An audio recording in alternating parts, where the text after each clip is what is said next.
Green challenge champion ఎక్కడ? HC విద్యార్థుల ఆందోళనపై సైలెంట్.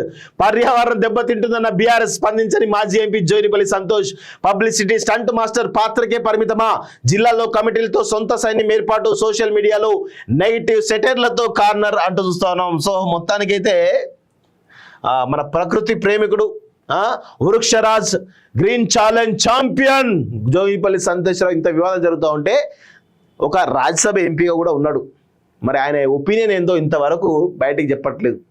పాప ఆయన సైలెంట్గా చేస్తుండేమో. మరి మొక్కలు నాటింది పబ్లిసిటీ కోసమేనా? మొక్కలు మామూలు ఉండదు, మనది క్రియేటివిటీ తెలుసా? ఒక బొక్క తవ్వుతాడు, చిన్న బొక్క రంధ్రం తవ్వి అందులో చెట్లు పెడతా ఉంటాడు. చెట్లు పెడతా ఉంటే ఫోటో తీస్తూ ఉంటారు. ఆ బొక్కల నుంచి చెట్లు పెడతా ఎట్లా ఫోటో తీస్తారు? కింద నుంచి మళ్ళీ ఫోటో తీసేది భలే ఉంటుంది ఆ ఫోటో వస్తే.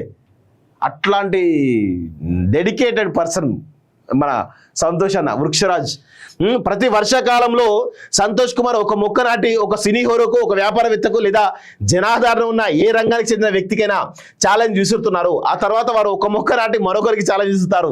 సోషల్ మీడియాలో దీని గురించి విపరీతంగా ప్రచారం చేస్తారు. సహజంగానే సినీ ప్రముఖులంటే జనాలకు ఆసక్తి ఉండడంతో ఈ గ్రీన్ ఛాలెంజ్ తక్కువ సమయంలోనే అందరికీ తెలిసిపోయింది. అయితే మొక్క నాటిన తర్వాత పర్యావరణమే మర్చిపోతున్నారు. హెచ్సి గట్ట తర్వాత స్పష్టమవుతుందని పలువురు అభిప్రాయపడుతున్నారు. కేవలం పబ్లిసిటీ కోసం మొక్కలు నాటుతున్నారని, పర్యావరణంపై కానీ ప్రజలపై కానీ మొక్కలపై కానీ ఎలాంటి ప్రేమ లేదని విమర్శిస్తున్నారు. ఆయన కేవలం పబ్లిసిటీ స్టంట్ మాస్టర్ మాత్రమే పరిమితమా అని సోషల్ మీడియాలో ప్రశ్నిస్తున్నారు. ఆయన వర్సిటీ భూములపై స్పందిస్తారా?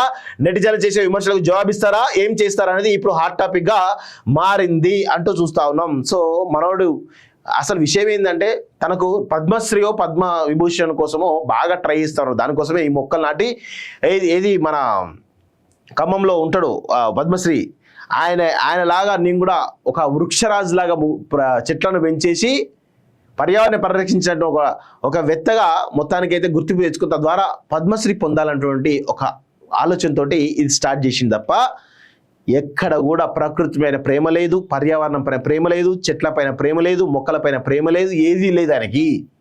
కేవలం ప్రచార ఆర్భాటం, పబ్లిసిటీ స్టంట్ మాత్రమే. అందుకే ఈయన పబ్లిసిటీ స్టంట్ మాస్టర్ అని చెప్పేసి చెప్పొచ్చు.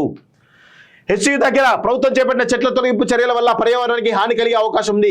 ఇదే విషయాన్ని బీఆర్ఎస్ పార్టీ సైతం చెబుతోంది. విద్యార్థుల ఆందోళనకు ఆ పార్టీ అండగా నిలుస్తోంది. ఇదే సమయంలో సోషల్ మీడియాలో ఓ వ్యక్తి గురించి నెటిజన్లు ప్రశ్నల వర్షం కురిపిస్తున్నారు. గ్రీన్ ఇండియా ఛాలెంజ్ ఛాంపియన్ ఎక్కడా నిలుస్తున్నారు? గ్రీన్ ఇండియా ఛాలెంజ్ పేరుతో మొక్కలు నాటి పర్యావరణ పరిరక్షణకు శ్రీకారం చుట్టిన మాజీ ఎంపీ సంతోష్ కుమార్ హెచ్సి భూములపై స్పందించకపోవడం ఇప్పుడు తీవ్ర చర్చకు దారితీసింది. ఆయన కేవలం పబ్లిసిటీ స్టంట్ మాస్టర్ పాత్రకే పరిమితమా అనేటువంటి విమర్శలు వ్యక్తమవుతున్నాయి.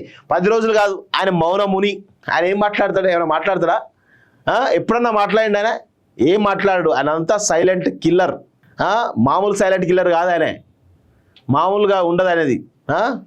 ఇంకేమున్నది? నోరు మీద పడి సొంత సైన్యం.